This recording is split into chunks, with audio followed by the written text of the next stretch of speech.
Hello, you will never guess what I have found. My copy of My Grammar Lab Advanced. But I do recognise that you probably won't all have this book. If you do have it, then what we're looking at today is Unit 12. Some of it, Module 12, that's Units 53 to 57. Some of it we've started with relative clauses anyway. But I will bear in mind that you don't all have this book. Today we are looking at the different types of ing form. This will then lead us on to participle clauses, both active and passive, which will also lead us on to reduced relative clauses, both defining and non-defining. We'll be looking at infinitive clauses, active and passive, which will lead us on to defining clauses, not to be confused with defining relative clauses, and purpose and result clauses, and finally noun clauses. I bet that sounds really complicated. It's not too bad, we just need to go through it all step by step. That's what we're doing in today's video, and there'll be some exercises towards the end as well. Okay, let's start. You ready? This is actually going to be quite a lot in one go. You might need to watch this video more than once, and you might also need to take breaks. Okay. Let's start by looking at the ing form. We have no drinking. Drinking is bad for you, so the practice of drinking or whatever. Drinking beer is bad for you, so the drinking of beer. And John enjoys drinking, a form which comes after the word enjoy. This, of course, is the gerund. Okay? Next. I am drinking, etc., etc. Let's see, what we have here is the present continuous, present perfect continuous, past perfect continuous, future continuous, future perfect continuous. But it doesn't matter which tense these are in. This word, this ing form, in all of these cases is the present participle. Right, something new. Swimming in the water, comma, I felt free. Watching television, comma, I put the stresses of the day out of my head. Eating cake, comma, the man had a major sugar rush.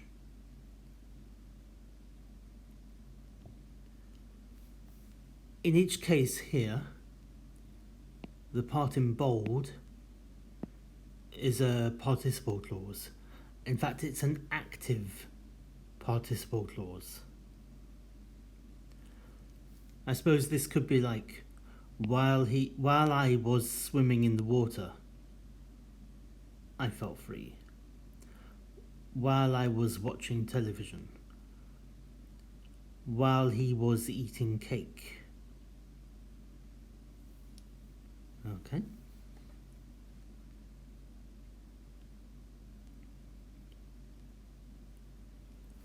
Notice we can have the participle clause in a different part of the sentence. So I felt free swimming in the water. No comma here when it's in end position. I put the stresses of the day out of my head. Watching television, yet again no comma in end position.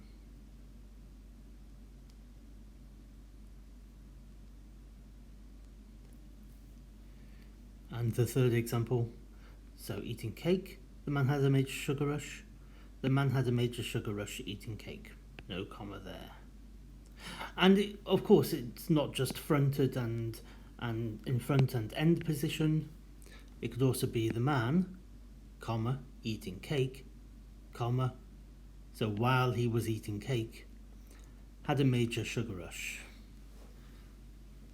I'll comment more about this later on. One thing I also want you to notice, and I'll go back to these, especially when this is in the front position.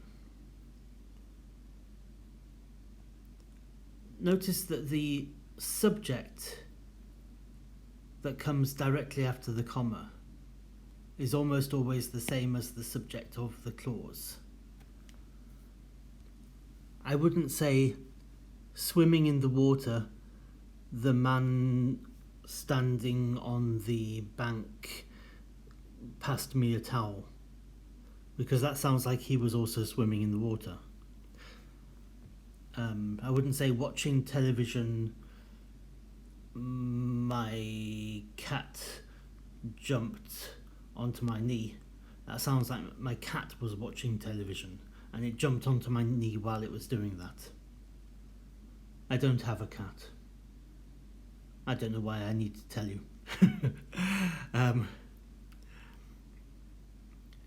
If I say eating cake, I saw a man have a major sugar rush, then that sounds like I was eating cake. Okay? But because the man comes directly after this, we know that it was the man who had a major sugar rush. Okay. So these are very common in both spoken and written English. These are, as I said, these are active participle clauses.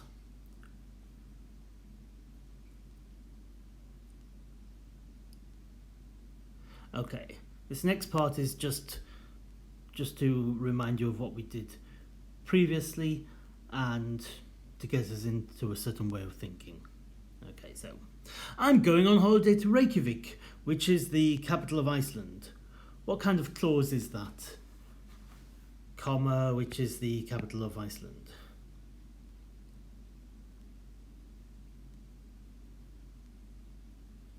It's a relative clause, and it's a non-defining relative clause. This is extra information. We have a comma. So you could say I'm going on holiday to Reykjavik, full stop, and we would still understand what was meant by Reykjavik. This is just extra information.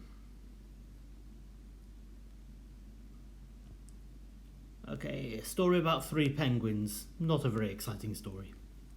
I saw 3 penguins. One was swimming in the water, one was eating fish, and one was walking like Charlie Chaplin. You know, my mum met Charlie Chaplin. My mum worked in hotels in the north of England in the 50s and 60s, and when you work in hotels, she worked in hotel management, you do lots of jobs, and she worked in one hotel in the countryside where famous people used to go because the hotel didn't tell the press famous people were staying. And so my mum used to often work in the bar after hours and actually talk to some of the famous people staying there, such as Charlie Chaplin and his wife, Louis Armstrong and his wife, and many, many others. She says that Charlie Chaplin was a very sad old man at the time. Anyway, that's just by the by. So we've got these 3 penguins, and each of them was doing something different.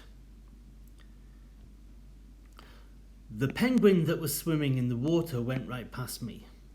We could also say the penguin which was swimming in the water.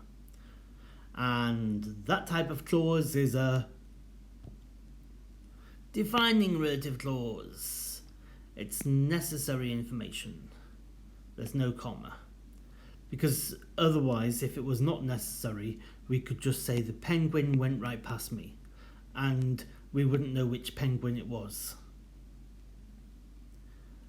Okay, so this defines what we mean here by penguin.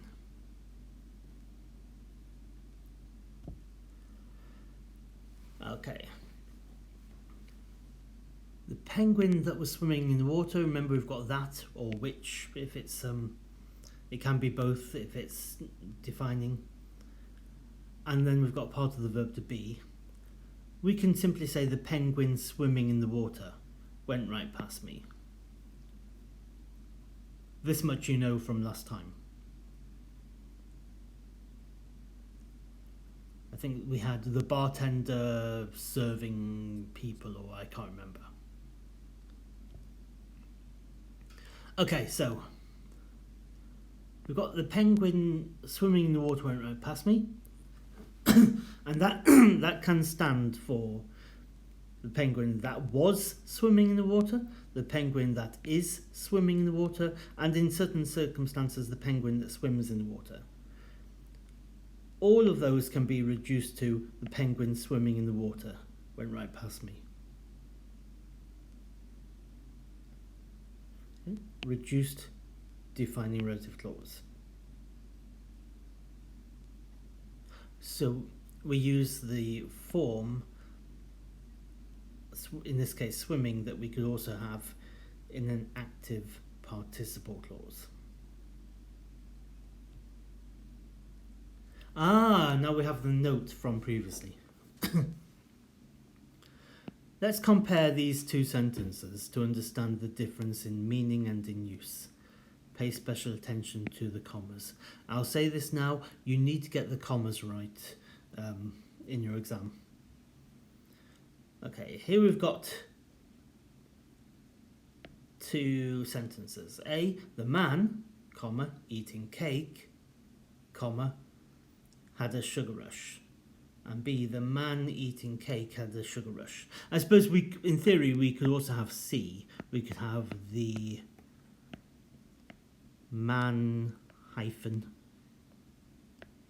eating cake, and then that would be a cake that eats people or eats men. Okay, that would be the head cake, and then all of this would be pre-modification, and man-eating is a compound adjective. Just like you would say a 5-day week, also with a hyphen, or a 10-legged monster, also with a hyphen. Anyway, let's focus on A and B. We'll look at A first. And this might be where your brain explodes, I'm sorry. Okay. The man, eating cake, had a sugar rush. This is the same as eating cake. So while he was eating cake, the man had a sugar rush. And the man had a sugar rush eating cake. So we have all three positions. This is an active participle clause. It's probably more common in front or end position, but it can also occur in mid position. Okay. The meaning. The sugar rush was a result of eating cake, or it happened at the same time.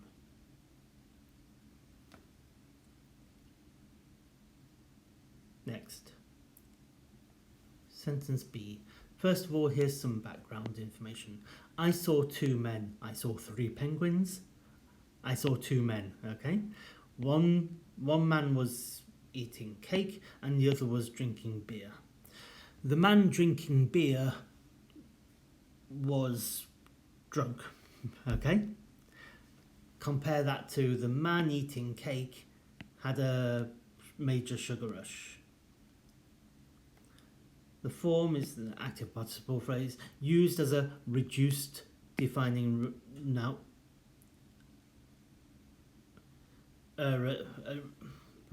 reduced defining relative clause.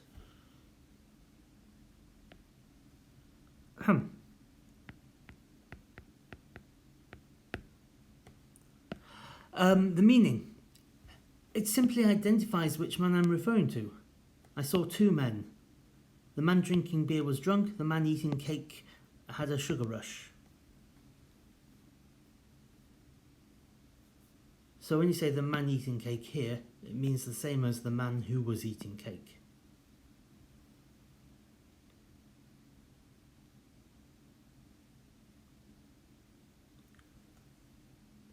Okay. So here we've looked at the four main uses of the ing form. I'm just going to give you one sentence for each of them just as a review. I'll give you the sentences in this order.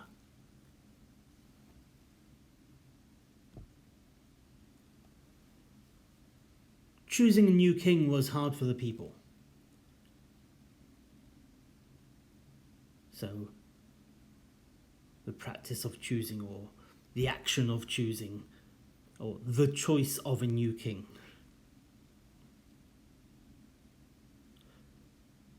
We could also say having to choose a new king. In that case, having would be the gerund, I think. Okay. Present participle example. The people are choosing a new king, the people were choosing, will be choosing, etc. It's just that word in a continuous form. Active participle clause example. Choosing a new king, the people felt happy. So that means while they were choosing a new king. We can also say the people felt happy choosing a new king, or the people, comma, choosing a new king, comma, felt happy. Another form of active participle clause would then be in the past with having chosen.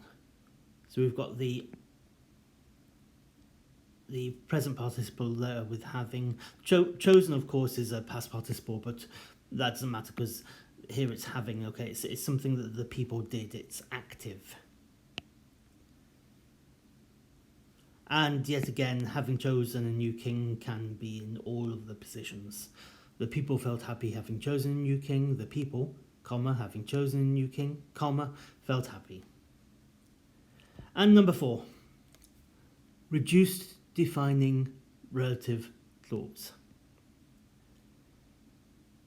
The people choosing a new king felt happy. So the people who were choosing, or who are choosing, or whatever. So choosing a new king, this defines which people we mean.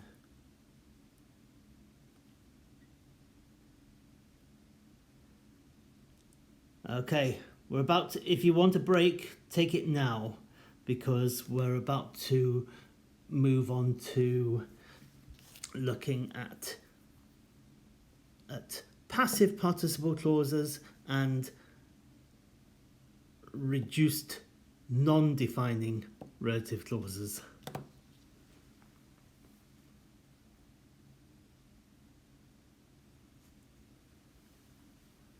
Okay, I shall continue now then.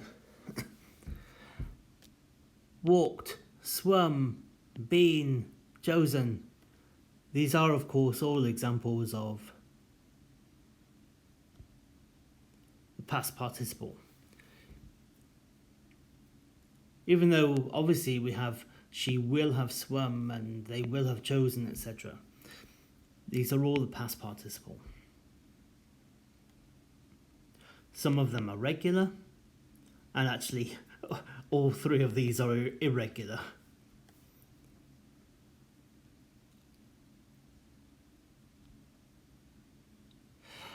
This next part is not relevant for today's class, but this is, you'll see it gets a bit confusing because what I'm about to tell you is stuff which native speakers of English are never taught at school.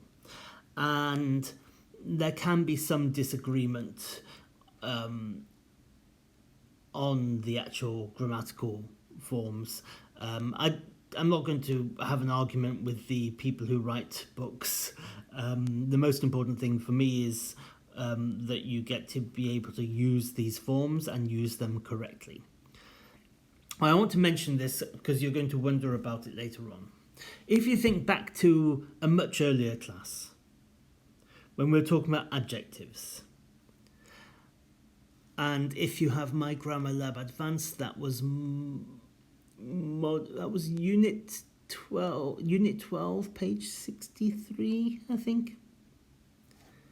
We can sometimes use a past participle as an adjective. So you can say the chosen one, and here it pre-modifies one, or you can say the king chosen by the people.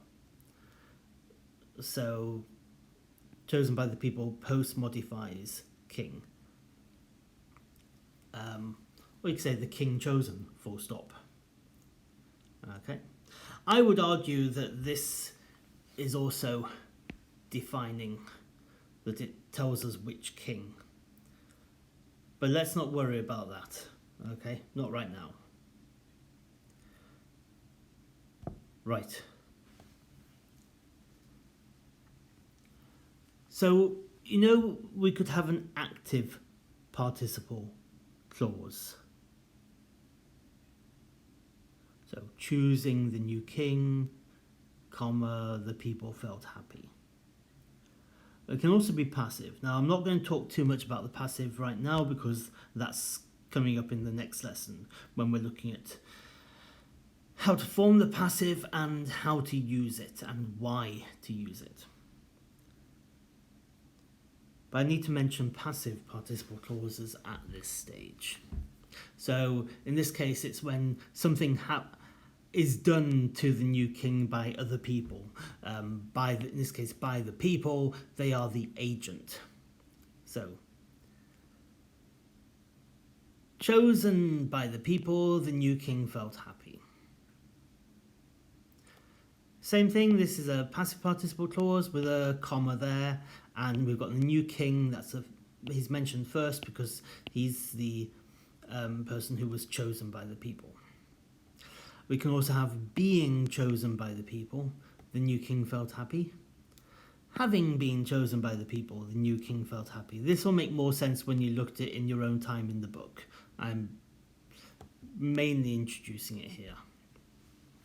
If we come down to the bottom, we can say the new king felt happy having been chosen by the people, and the new king, comma, having been chosen by the people, comma, felt happy. We can do the same here. The new king felt happy being chosen. Being chosen by the people. The new king, comma, being chosen by the people, comma, felt happy. We can't do it with the top one, okay? And we can see why here. Reduced non-defining relative clause. First of all, not reduced. The new king, who had been chosen by the people, felt happy. So the basic sentence is the new king felt happy, and who had been chosen by the people is extra information. We can reduce this, and we can just say the new king, comma, chosen by the people, comma, felt happy. A reduced non-defining relative clause, therefore we'll start with passive form, past participle there, and you've got the commas.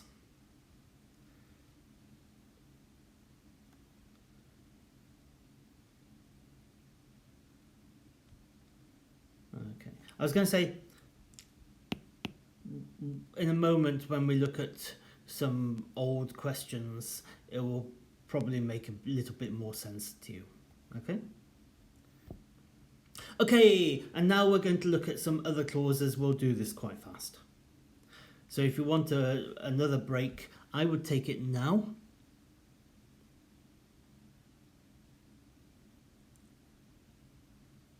Okay, obviously you know what an infinitive is: to, do, whatever, right? Infinitive clauses can be active and passive. Active, to paint a masterpiece is my dream. So here, to paint a masterpiece is the subject of the sentence.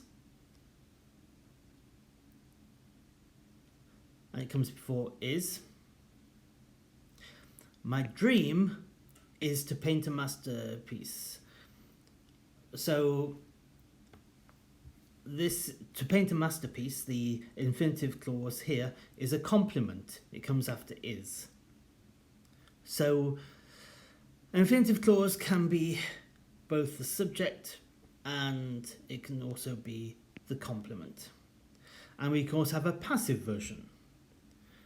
So if this happens to me, to be painted is my dream, and my dream is to be painted. So, but yet again, in both positions. Continuing with infinitive clauses, we also have defining clauses. Do not confuse these with defining relative clauses. Okay. Neil Armstrong was the first man to walk on the moon. So this is after saying the first or whatever, we can then say to walk using an infinitive.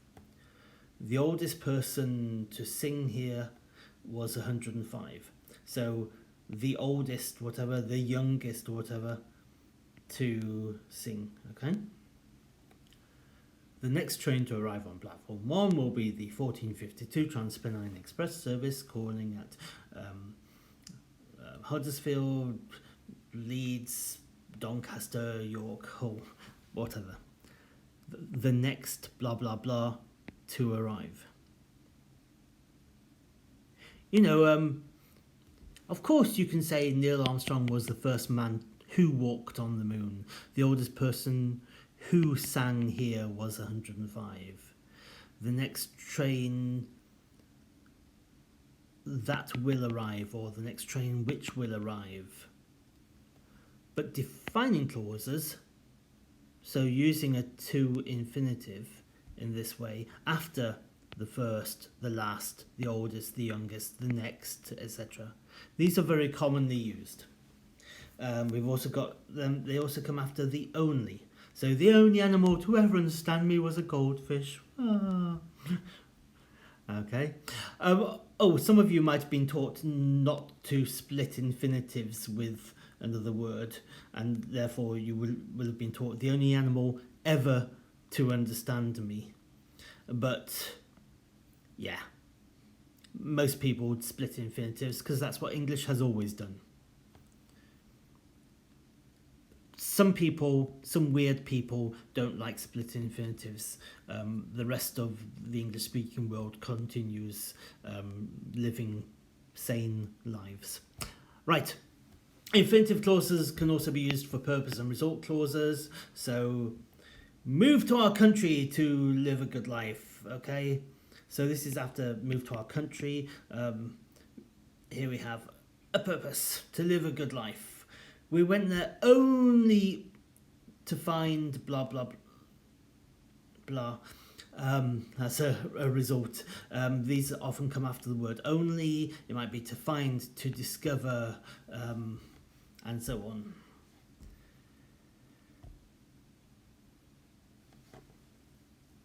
Noun clauses. Here we have a noun phrase.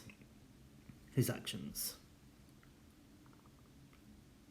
But in normal speech, we often use a WH word and then a verb phrase, and this is a noun clause. That one. So although we could say I did not like his actions, we can also say I did not like what he did. And these are very commonly used, especially in normal language, spoken language. Okay. And I think that's it. I'm about to continue this video now with some practice exercises. Yep. Okay. Okay, so we're going to go through 11 questions of the single sentences variety. Some of the content relates to what we've just been looking at, and some of it relates to content from a few recent classes, and not everything we've just looked at will be included here. I'll have to find some more practice for you. So as I said, 11 questions. Let's go through this quite fast. Just today, these aren't written in the design that, with the 3 columns, but it's the same idea. Okay, some of these will be very easy. Fish are able to do something very well. That something is swimming. So that's 2 sentences. You need the infinitive without to. Fish can beep very well. Swim, that's right. 2. That old couple did something incredibly generous. They gave their house to a young couple. You need a comment clause. The old couple gave their house to a young couple.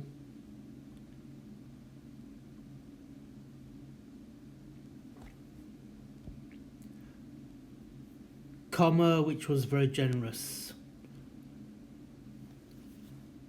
You have to have the comma because there is always a comma before a comment clause. If you don't have a comma, it's wrong. When you do your exam, make sure that your commas are clear. If it is the faintest of dots instead of a comma, and if I can't see it, then I can't mark it as being right. There are some snacks. We can eat them when the guests arrive, but not before. Passive infinitive clause.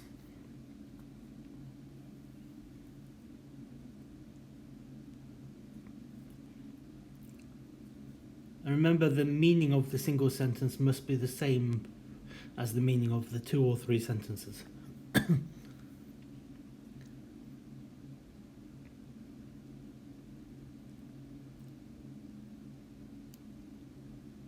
These snacks are not to be eaten before the guests arrive. 4. It's 8 p.m. The doors at the theatre are open from 8 p.m. We just want an intransitive verb, active voice. Should be easy.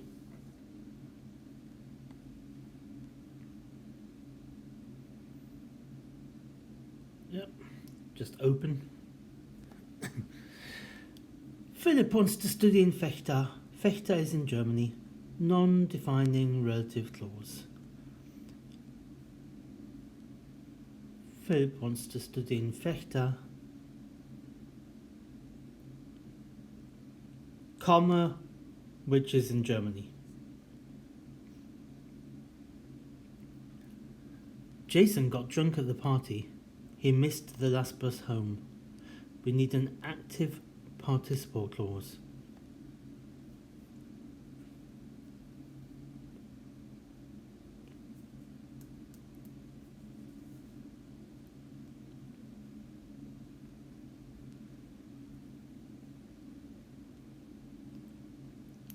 So we can say, having got drunk at the party, comma, or if you write in American English, you can also write having gotten drunk at the party, comma.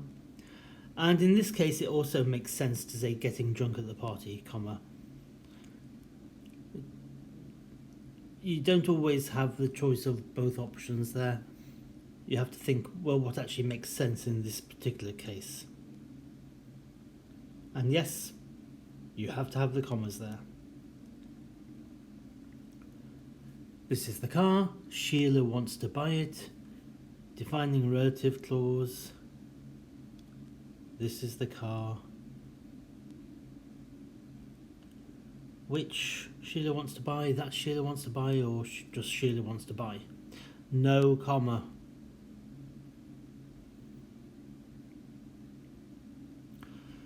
George wanted a motorbike, he got a bank loan. This enabled him to do what he wanted. Ooh, 3 sentences. We want a transitive verb, active voice, with basically the same meaning, or the same sort of meaning.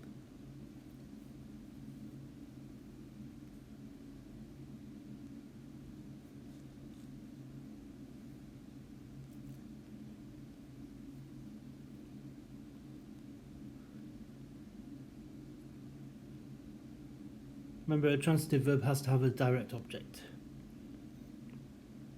George bought a motorbike, or purchased a motorbike, got, acquired a motorbike. Okay.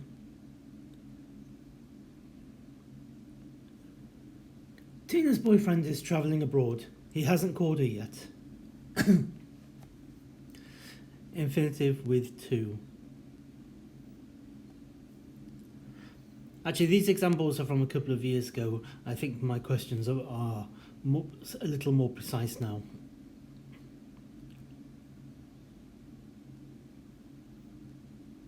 Because obviously this one sentence won't say exactly the same as those two sentences. Okay.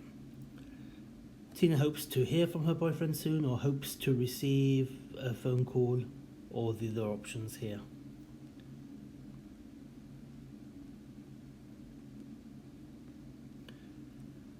London is the capital of the UK. London is located on the River Thames.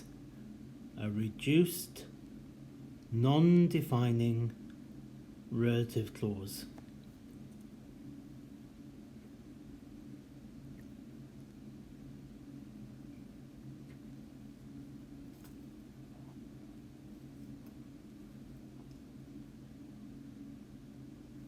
London, located on the River Thames, is the capital of the UK. You need both commas. Of course, it's not London which is located, because it's reduced. And of course, this is non-defining because it's just extra information. So finally, Charles I was beheaded. That means that they chopped off his head. Okay. No other English kings have been beheaded since. This happened in the English Civil War. The Civil War in the British Isles in the 1640s, I think. We want a defining clause. I can tell you in this case it's going to be a passive defining clause. Defining clauses can be active or passive.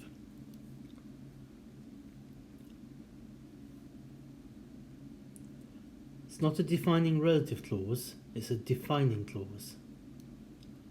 Charles I was the last king of England to be beheaded. Neil Armstrong was the first man to walk on the moon. Of course, we can also say Charles I was the last king of England who was beheaded. But we also use defining clauses quite a lot. We have quite a bit of variety when it comes to grammatical clauses.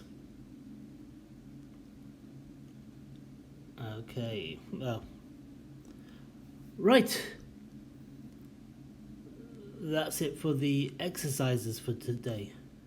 As always, you need to know everything that we've covered today, and you also need to make sure you know the commas, when and when not to have commas, because they can make a difference between an answer being right and wrong.